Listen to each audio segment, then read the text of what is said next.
नमस्कार। प्रथम वर्ष के छात्रों का इस ऑनलाइन लेक्चर में मैं स्वागत करता हूं। आज की कहानी है ममता।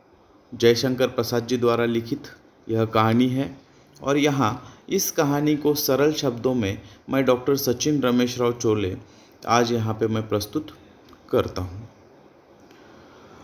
जयशंकर प्रसाद जी द्वारा यह कहानी लिखित है, तो हमें जयशंकर प्रसाद जी का सबसे पहले परिचय, जीवन परिचय यहाँ पे देखना होगा। जयशंकर प्रसाद जी का जीवन परिचय देखते समय हमका जन्म, उनकी शिक्षा और उनकी जो कृतियाँ हैं उसके बारे में हम जानकारी ले लेंगे। जो जयशंकर प्रसाद जी का जन्म 30 जनवरी 1890 में हुआ है, वाराणसी में हुआ। उनकी स्कूली शिक्षा 8वीं तक, किंतु घर पर ही संस्कृत, अंग्रेजी, पाली, प्राकृत भाषाओं का अध्ययन इन्होंने किया है। इसके बाद भारतीय इतिहास, संस्कृत दर्शन, साहित्य और पुराण कथाओं का एकनिष्ठ स्वाध्याय इन्होंने किया है।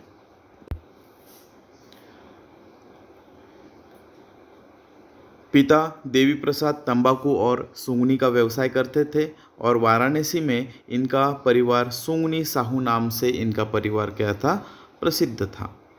छायावादी युग के 4 स्तंभों में से एक महान लेखक के रूप में वह प्रख्यात थे। कौन? जयशंकर प्रसाद जी।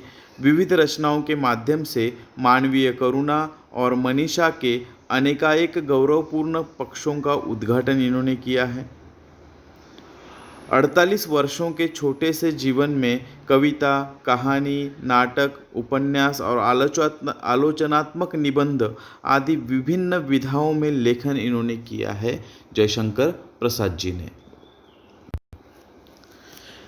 तो वह कवि थे, नाटककार थे, कथाकार थे, उपन्यासकार थे, निबंधकार थे, आलोचनात्मक निबंधकार थे। वे हिंदी छायावादी युग के प्रमुख 4 स्तंभों में से थे। ठीक है। उन्होंने हिंदी काव्य में छायावाद की स्थापना की, जिसके द्वारा खड़ी बोली के काव्य में कमनीय माधुर्य की रससिद्धि धारा जो है प्रवाहित हुई है और वह काव्य की सिद्ध भाषा बन गई है। उन्होंने कविता, कहानी, नाटक, उपन्यास, निबंध आदि की रचनाएं की है। अगर हम उनकी रचनाएं देखें तो उनके जो काव्य है वह झरना, आंसू, लहर, कामायनी, प्रेम, पथिक, नाटक जो है उनके स्कंदगुप्त, चंद्रगुप्त, ध्रुव स्वामिनी, जन्मेंजय का नाग यज्ञ, राज्यश्री, अजातशत्रु, विशाखा, एक घूंट, कामना, करुणालय, कल्याणी, परिणय, अग्निमित्र, प्रायश्चित, सज्जन, यह इनके क्या है, नाटक है। और इनका कहानी संग्रह देखें तो छाया, प्रतिध्वनि, आकाशदीप, आंधी, इंद्रजाल, यह इनके कहानी संग्रह है। और उपन्यास जो है वह कंकाल, तितली और ईरावती, यह उनके क्या है, उपन्यास है। तो उनका हिंदी साहित्य में बहुत बड़ा योगदान रहा है। साहित्य में योगदान देते हुए इस महान आत्मा का सन 1937 15 नवंबर 1937 में वाराणसी में इनका स्वर्गवास हुआ, देहांत हुआ है।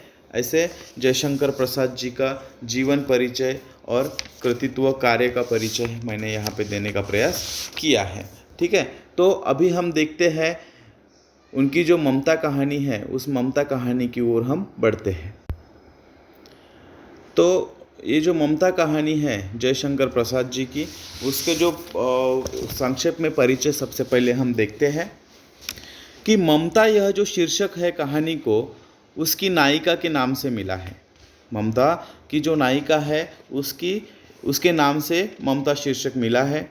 जयशंकर प्रसाद जी ने अपनी नायिका, इस कहानी की जो नायिका ममता के द्वारा भारतीय नारी के आदर्श रूप को यहाँ पे प्रस्तुत करने का प्रयास किया है। साथ ही साथ एक स्त्री की बेबसी और उसकी दयनीय स्थिति को भी यहाँ पे दिखाने का प्रयास जयशंकर प्रसाद जी ने किया है। ममता जो कि विपरीत परिस्थितियों में अपने स्वाभिमान की रक्षा करते हुए अपने कर्तव्य और धर्म का पालन करती है।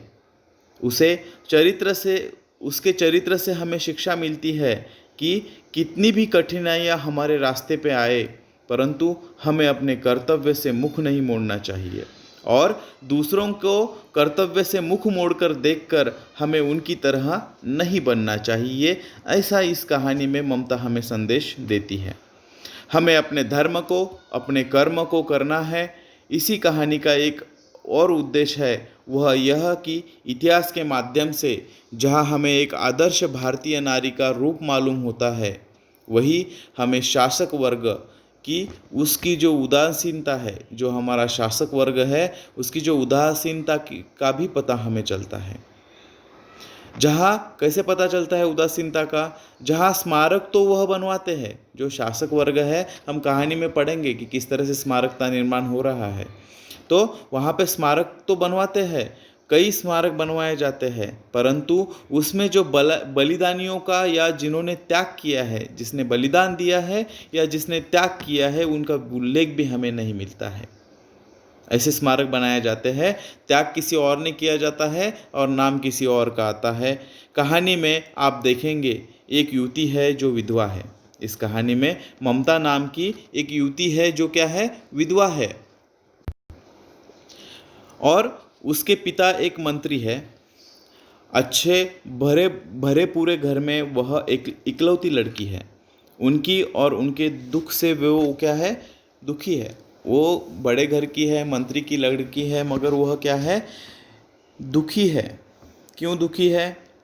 कुछ करना चाहते हैं, शेषाह से वह रिश्वत लेते हैं। कौन? मंत्री।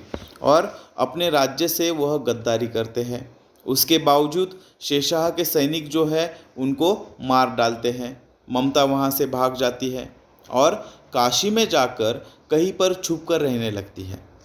कुछ साल के बाद उसके झोपड़े में उससे आश्रय मांगने के लिए एक व्यक्ति आता है जो रात भर उसके झोपड़े में रहता है। और ममता अपने झोपड़ी में ना रहकर बाजू वाले खंडहर में पूरी रात गुजारती है। यह उसका क्या है? बलिदान बताया गया है। वह व्यक्ति सुबह जब उसके सैनिक उसे ढूंढते वहाँ पर आते हैं, वह अपने सैनिकों से कहता है कि उस स्त्री को ढूंढो, क्योंकि मैंने यहाँ रात गुजारी है, मैं उसे कुछ देना चाहता हूँ। ममता बेचारी डर जाती है। सैनिकों को देखकर उसे लगता है कि शायद उसने बहुत बड़ी गलती कर दी कि उस मुगल को आश्रय दिया। उसके पिता को भी एक मुगल ने छल से मारा था, तो उसे डर लगने लगता है, अपने आप पर गुस्सा भी आता है और वह खंडहर में छुप जाती है और उन सैनिकों के हाथ में वह नहीं लगती है। शाम तक वह सैनिक उसे ढूंढते रहते हैं पर उनके हाथ वह नहीं आती है। और जो हुमायूं था जिसने वहाँ पर विश्राम किया था रात भर, हुमायूं और उसके सैनिक जो है वापस चले जाते हैं। 47 साल बाद अकबर के शासन के समय एक घोड़सवार वहाँ पे आता है। उस समय ममता की उम्र 70 साल थी और वह मरने वाली थी। घोड़सवार जब पता पूछता है, तब पता पूछते पूछते वहाँ पे आता है, तो ममता उसे बताती है कि हाँ, यही वही झोपड़ी है जिसमें हुमायूं ने एक रात गुजारी है, वह एक रात रुका था। और ममता मर जाती है। उसके बाद वहाँ पर एक मंदिर बनाया जाता है और उस पर अकबर और हुमायूं का नाम होता है, लेकिन ममता का नाम वहाँ पे नहीं होता है। तो संक्षेप में मैंने आपको यह कहानी अभी बताई है। कहानी का सारांश हमने देखा है। अब हम इस कहानी का पाठ को समझ कर पढ़ते हैं। यह जो कहानी है इसका पाठ क्या है, उसके शब्दशः अर्थ, उसको हम अभी क्या करते हैं? समझते हैं। ठीक है, तो चलो हम अभी कहानी की ओर बढ़ते हैं।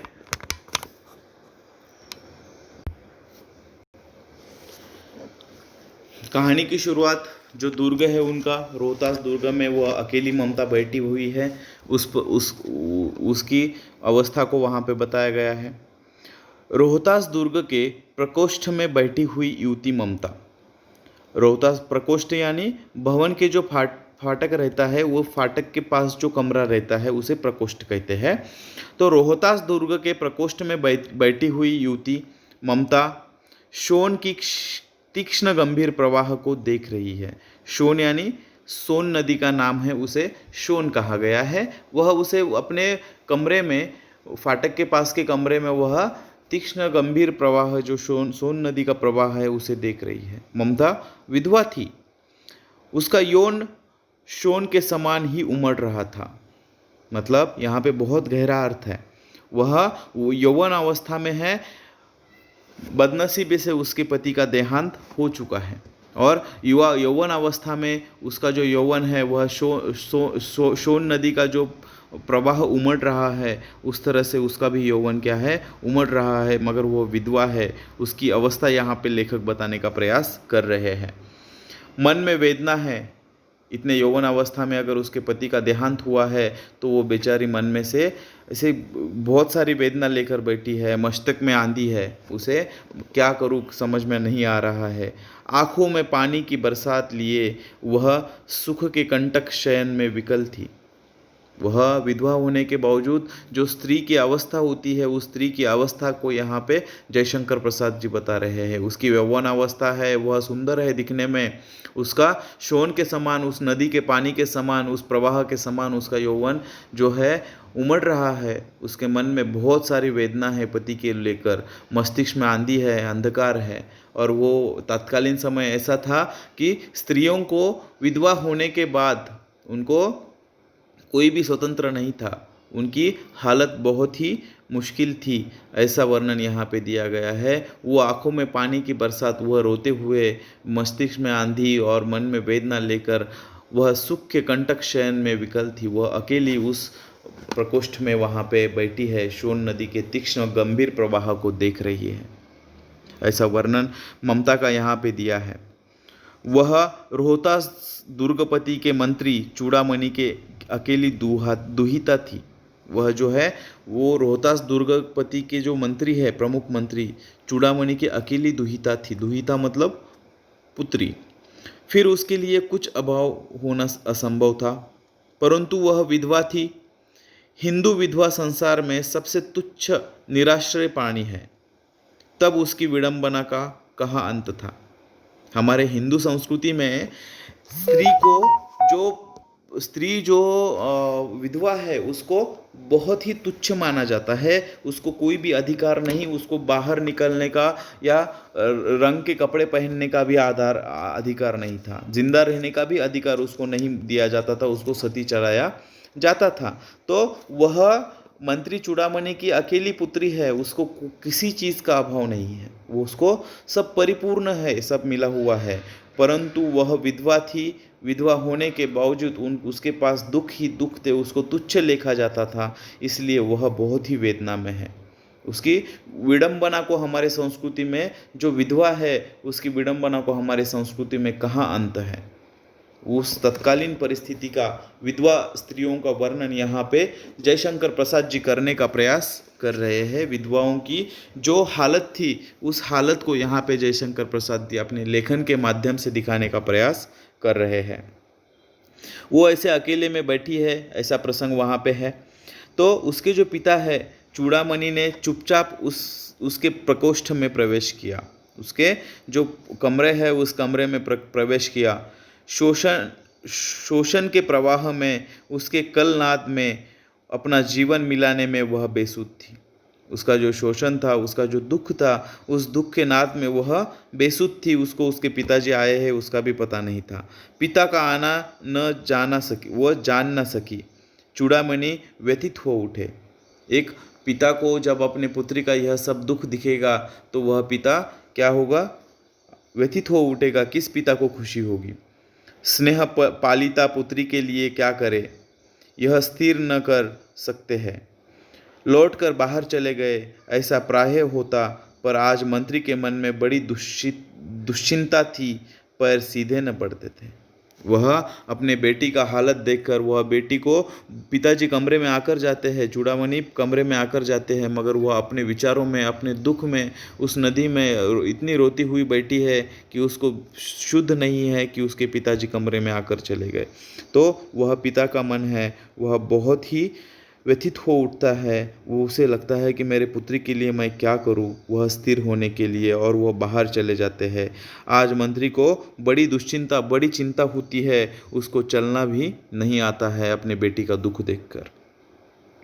एक पहर बीत जाने पर वे फिर ममता के पास आ जाते हैं।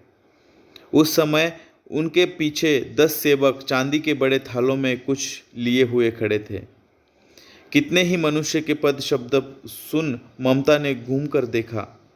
मंत्री ने सब थालों को रखने का संकेत दिया। अनुचर थाल रखकर चले गए।